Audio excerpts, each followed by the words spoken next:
नमस्कार बंधुरा हमारे यूट्यूब चैनल पक्ष থেকে তোমাদের সবাইকে জানাই স্বাগত।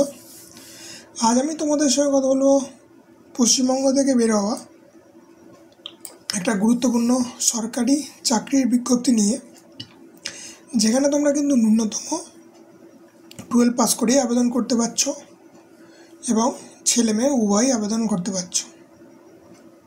তো এখানে বলে রাখি, তোমাদের কিন্তু এখানে নিয়োগ করা হচ্ছে বিভিন্ন ব্লকের পঞ্চায়েতে। তো এটা একটা পুরোপুরি সরকারি চাকরি। তো আজকে এই ভিডিওর মধ্যে তোমাদের সঙ্গে নোটিফিকেশানটা পুরো ডিটেলে আলোচনা করব। তো ভিডিওটা স্কিপ না করে সম্পূর্ণ ভিডিওটা দেখতে থাকো। তো বলে রাখি, যদি আমাদের চ্যানেলে সাবস্ক্রাইব করে না থাকো, চ্যানেলটিকে অবশ্যই সাবস্ক্রাইব করো, পাশে থাকা বেল আইকনটি প্রেস করে দাও, যাতে আমাদের চ্যানেলে আসা পরবর্তী সমস্ত ভিডিও নোটিফিকেশান তোমরা সবার আগে পেয়ে যেতে পারো। তো প্রথমে তোমরা দেখে নাও, এটা হচ্ছে তোমাদের অ্যাপ্লিকেশান ফরম্যাট। তোমরা কিন্তু এই অ্যাপ্লিকেশান ফরম্যাটটা ধীরে সুস্থে ঠিকঠাকভাবে কিন্তু ফিল আপ করবে এবং বাই পোস্ট বা ওখানকার ড্রপ বক্সে ফেলে দেবে। আমি তোমাদের ঠিকানাটা দেখিয়ে দিচ্ছি, এই ঠিকানায় গিয়ে তোমরা অ্যাপ্লিকেশানটা সাবমিট করবে। তাছাড়াও এই যে অ্যাপ্লিকেশান অর্থাৎ এই যে পিডিএফের লিঙ্ক তোমরা কিন্তু ভিডিও ডেসক্রিপশান বক্স থেকে পেয়ে যাচ্ছ। তোমরা চাইলেই সেখান থেকে কিন্তু চেক আউট করে নিতে পারো। তো এরপরে তোমরা দেখে নাও, তোমাদের কিন্তু অ্যাপ্লিকেশানটা ডেট যেটা হচ্ছে 5 জানুয়ারি 2024 থেকে 24 জানুয়ারি 2024 সকাল 11টা টু 5টা, এক্সেপ্ট গভর্নমেন্ট হলিডেজ অর্থাৎ সরকারি ছুটি ছাড়া জানুয়ারি মাস 2024 5 তারিখ থেকে 24 তারিখের মধ্যে তোমরা কিন্তু এই ফর্মটা সাবমিট করবে। তো তোমরা ফর্মের সঙ্গে কী কী ডকুমেন্ট সাবমিট করবে, যেটা তোমরা কিন্তু এজ প্রুফ সাবমিট করছো, রেসিডেন্সিয়াল সাইট প্রুফ সাবমিট করছো, কোয়ালিফিকেশান সার্টিফিকেট সাবমিট করছো, এক্সপিরিয়েন্স সার্টিফিকেট সাবমিট করছো, কাস্ট সার্টিফিকেট থাকলে সেটা সাবমিট করছো, এবং তোমাদের সঙ্গে তোমরা যে এনভেলপটা দেবে তাতে কিন্তু 5 টাকার পোস্টের স্ট্যাম্প দিয়ে কিন্তু দিতে হচ্ছে। তো এটা হচ্ছে তোমাদের দেখে নাও যে এই অ্যাড্রেসে তোমরা কিন্তু ফর্মটা সাবমিট করছো। তো এরপরে তোমাদের দেখে নাও যে তোমরা কোন কোন পোস্টে তোমাদের নিয়োগ করা হচ্ছে। তোমাদের নিয়োগ করা হচ্ছে কিন্তু কাউন্সিলর পদে, যেখানে মেল ফিমেল উভয় আবেদন করতে পারছো, ভ্যাকান্সি একটা। এখানে তোমাদের ন্যূনতম 24 বছর এবং ম্যাক্সিমাম তোমরা 40 বছর বয়স পর্যন্ত কিন্তু আবেদন করতে পারছো। এখানে তোমাদের educational qualification graduate in social work করলে আবেদন করতে পারছো, সোশিওলজির ওপর করলে আবেদন করতে পারছো, ফিজিওলজির ওপর করলেও আবেদন করতে পারছো। এখানে তোমরা কিন্তু 23,170 টাকা কিন্তু বেতন পেয়ে যাচ্ছ, এবং এটা কিন্তু এসসিতে রিজার্ভেশন পোস্ট। তো নেক্সট পোস্ট তোমরা দেখে নাও যে হাউস ফাদারের জন্য অ্যাপ্লাই করো। এখানে মেলরাই আবেদন করতে পারছো, এখানে একটা ভ্যাকান্সি।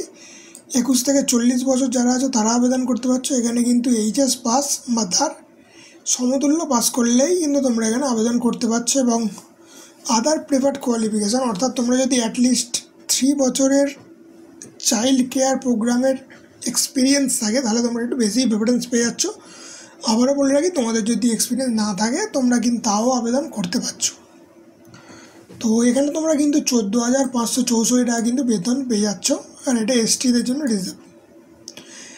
নেক্সট পোস্ট দেখতে পাচ্ছ প্যারামেডিক্যাল স্টাফ, যেখানে তোমরা মেল ফিমেল উভয় আবেদন করতে পারছো, একটা ভ্যাকান্সি আছে। 21 থেকে 40 বছর বয়স পর্যন্ত আবেদন করতে পারছো। এইচএস পাস এবং ডিপ্লোমা করে থাকো যদি নার্সিংয়ের ওপর, তাহলে কিন্তু তোমরা আবেদন করতে পারছো, এবং তোমরা একটু বেশি প্রেফারেন্স পেয়ে যাবে যদি তোমাদের 3 বছরের এক্সপিরিয়েন্স থাকে এই ফিল্ডে। তো এখানে তোমরা কিন্তু ন্যূনতম 12,000 টাকা কিন্তু বেতন পেয়ে যাচ্ছ। এটা কিন্তু আনরিজার্ভ পোস্ট, অর্থাৎ এটা কি এর জন্য কিন্তু তোমরা যে কেউ আবেদন করতে পারো। এরপর কিছু গাইডলাইন্স আছে, যেটা দেখতেই পাচ্ছ তোমাদের কিন্তু একটা রিটেন টেস্ট নেওয়া হচ্ছে, যেটা হচ্ছে 80 মার্কসের। রিটেন টেস্টে এটা তোমাদের সিলেবাস তোমরা দেখে নাও যে তোমাদের হচ্ছে ইংলিশ থাকছে, অ্যারিথমেটিক থাকছে, জেনারেল অ্যাওয়ারনেস এবং জব স্পেশালাইজেশন ওরিয়েন্টেড 20 মার্কস। তো এই 4টে কিন্তু সাবজেক্টে তোমাদের কিন্তু একটা মাল্টিপল চয়েস কোশ্চেন এর কিন্তু পরীক্ষা হচ্ছে।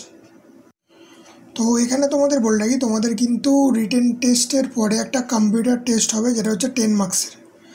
যারা যারা রিটেন টেস্টে কোয়ালিফাই করছো তারপরেই তাদের কিন্তু এখানে কম্পিউটার টেস্টটা হচ্ছে। তো তো এখানে তোমাদের বললে কি তোমরা যদি সাকসেসফুলভাবে যখন কম্পিউটার টেস্ট পাস করছো তারপরে 10 মার্কসের কিন্তু তোমাদের ভাইভা হচ্ছে এবং 1:5 রেশিও কিন্তু তোমাদের এখানে ডাকা হচ্ছে। তো মেরিট লিস্টটা তৈরি হবে কিন্তু 1:4 রেশিওয়, যেখানে তোমাদের কিন্তু পুলিশ ভেরিফিকেশান এবং মেডিকেল এক্সামিনেশানের পরেই কিন্তু তোমাদের এখানে নিয়োগটা কিন্তু করা হচ্ছে। তো বললে কি তোমাদের এখানে চাইল্ড প্রোটেকশন সোসাইটি বিভিন্ন পঞ্চায়েতে নিয়োগটা করা হচ্ছে।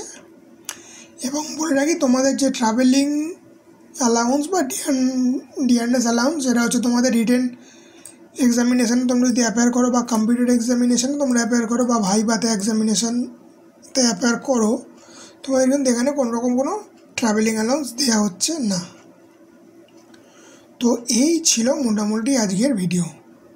তো নোটিফিকেশানটা কিন্তু প্রকাশ করা হয়েছে ডিস্ট্রিক্ট ম্যাজিস্ট্রেট জলপাইগুড়ি জেলার তরফ থেকে। তো যদি এই ভিডিও সম্বন্ধে তোমাদের কোনো প্রশ্ন থেকে থাকে তাহলে আমাকে অবশ্যই তোমরা কমেন্ট সেকশানে জানাতে পারো, আমি তোমাদের সেখানে সব প্রশ্নের উত্তর দেওয়ার চেষ্টা করব।